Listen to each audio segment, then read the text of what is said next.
அனைவருக்கும் வணக்கம் ஃப்ரெண்ட்ஸ். நான் லதா. இன்றைக்கி நம்ம முருங்கைக்கீரை கடையில் எப்படின்றதை நம்ம பார்க்கலாம். முதல்ல நான் பருப்பு ஒரு அரை கிளாஸ் எடுத்துகிட்டு நல்லா கழுவிட்டேன். அதுக்கு பிறகு கொஞ்சம் மஞ்சள் தூள், தக்காளி, அது கூட கொஞ்சம் எண்ணெய் விட்டு நல்லா வேக வச்சுட்டேன். ஸோ அது வெந்துட்டுருக்க சமயத்தில் நான் பக்கத்தில் கடாய் வச்சு அதை தாளிக்கிறதுக்காக ரெடி பண்ணிட்டேன். கடுகு போட்டு கடுகு நல்லா பொரிஞ்சு வெளியில் வந்த பிறகு அதுக்கு பிறகு நான் என்ன பண்ணேன்னா கொஞ்சமாக பூண்டு சேர்த்து நல்லா வதக்க ஆரம்பிச்சிட்டேன். சின்ன பூண்டு உரிக்கிறதுக்கு கஷ்டமாக தான் இருக்கும், ஆனால் அது டேஸ்ட்டு நீங்கள் சாப்பிடும்போது உங்களுக்கு நல்லாவே தெரியும்.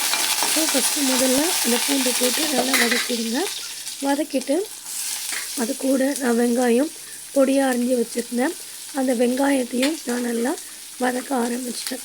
வேணும்னா கொஞ்சம் சீக்கிரமாக உங்களுக்கு வேலை முடியணும்னா கொஞ்சம் நீங்கள் உப்பை போட்டு லைட்டாக ஒரு பிஞ்சு தான், ஒரு துளி அளவு நீங்கள் உப்பை போட்டு நல்லா வதக்கினீங்கன்னா உங்களுக்கு அந்த சீக்கிரமாக அந்த கோல்டன் ப்ரௌன் கலர் உங்களுக்கு வந்துடும்.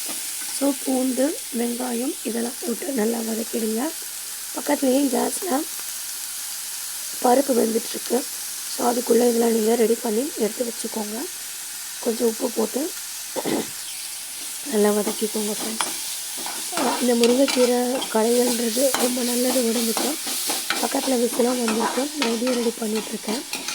முருங்கைக்கீரை இரும்பு சத்து அதிகமாக இருக்குது. எவ்வளோ உடம்பு முடியாமல் இருந்தாலும் அது கீரை சாப்பிட்டா உடம்புக்கு ரொம்ப நல்லது. புளி கொஞ்சம் எடுத்துக்கோங்க. அதுக்கப்புறம் நான் காய்கறி தூள்லாம் வச்சுருக்கேன். இந்த காய்கறி தூள்லாம் நான் எடுத்து பின்னாடி என்னோடய தோட்டத்தில் போட போகிறேன். முருங்கைக்கீரை நான் பறித்து நல்லா அலசி ரெடி பண்ணி எடுத்து வச்சுக்கிட்டேன் ஃப்ரெண்ட்ஸ். ஸோ எங்கள் பக்கத்தில் பார்க்கும்போது இந்த வெங்காயம் நல்லா வதங்கிடுச்சு. முதல்ல பார்க்கும்போது இது நல்லா டீப் ஃப்ரை பண்ண வேண்டாம், ஒரு ஆஃப் ரோஸ்டட் மாதிரி இருந்தால் கூட போதும். ஏன்னா அது சாப்பிடும்போது வாயில் கொஞ்சம் கடித்து சாப்பிட்ற மாதிரி இருந்தால் நல்லாயிருக்கும்னு என் வீட்டுக்கார் ரொம்ப விரும்புவார்.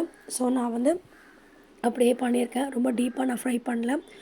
அப்புறம் இந்த குக்கரில் நல்லா பருப்பு வெந்துருச்சு. ஸோ பருப்பு, தக்காளி இது எல்லாமே நல்லா வெந்துருச்சு. நான் கீரையை அலசின கீரையை எடுத்து போட்டு கொஞ்சோண்டு மிளகாத்தூள் போட்டிருக்கேன். இதுக்கு என்ன காரணம்னா எங்கள் மாமியாருக்கு வயிறில் கொஞ்சம் புண்ணு இருக்குது. அதனால் அவங்க நிறைய உப்பு, புளி, காரம் சேர்த்துக்கக்கூடாது. புளியும் நான் சின்ன ஒரு கொட்டை தான் போட்டிருக்கேன், கொட்டை அளவு தான் போட்டிருக்கேன்.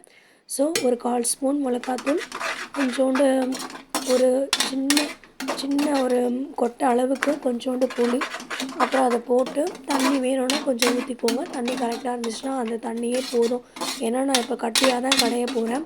ஸோ இது நல்லா வெந்துருச்சு. இதில் முக்கியமான விஷயம் என்னென்னா கீரை நல்லா வேகணும், கலர் மாறணும். நீங்கள் போட்ட முதல்ல கீரைக்கும் இப்பயும் பாருங்கள் கலர் நல்லா மாறி இருக்கு.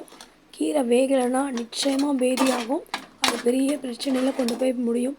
அதனால் முருங்கைக்கீரை எவ்வளோக்கு நல்லதோ அவ்வளோ அளவு நம்ம அதை வேகாத நம்ம சாப்பிடும்போது உடம்புக்கு பேதியாகவும் நம்ம நிறைய கஷ்டப்பட வேண்டியிருக்கும். அதனால் நீங்கள் கவனமாக கீரை நல்லா வெந்த பிறகு எடுங்க. எனக்கு பிடிச்ச கல் சட்டியில் நான் போட்டு இது எல்லாத்தையும் போட்டு நல்லா கடைஞ்சேன். ரொம்ப நேரம் ஆகும், இருந்தால் கூட பரவாயில்ல, அழுத்தி கடைங்க, பொறுமையாக கடைங்க. தண்ணி கொஞ்சம் அதிகமாக இருந்துச்சுன்னா தண்ணி எடுத்துகிட்டு கடையணும், இல்லாட்டி தண்ணியோடு சேர்ந்தால் கீரை கடைய வராது. தண்ணியை இருத்துட்டு கடைங்க. நான் தண்ணி கரெக்டாக வச்சேன், சரியாயிடுச்சு, கடையிறதுக்கு வசதியாக இருந்துச்சு. அதுக்கப்புறமா அது மேலே இருக்க அந்த கீரையெல்லாம் வழித்து விட்டுருங்க. மத்திலேருந்து நீங்கள் சாப்பிட்றதா இருந்தால் தனியாக சாப்பிடுங்க. இதே கீரைக்குள்ளே கல் சட்டிக்குள்ளே போட்டிங்கன்னா நிச்சயமாக அது கெட்டு போக வாய்ப்பு இருக்குது. அதனால் நான் பக்கத்தில் இப்போ நான் ரெடி பண்ணேன் அந்த வெங்காயம், பூண்டு, கடுகு இதெல்லாம் போட்டு நான் தாளித்து வச்சுருந்தேன் இல்லையா, அதெல்லாம் எடுத்து நான் கடைஞ்ச கீரையில் போட்டு அதை நல்லா நான் கலந்து விட்டுட்டேன்.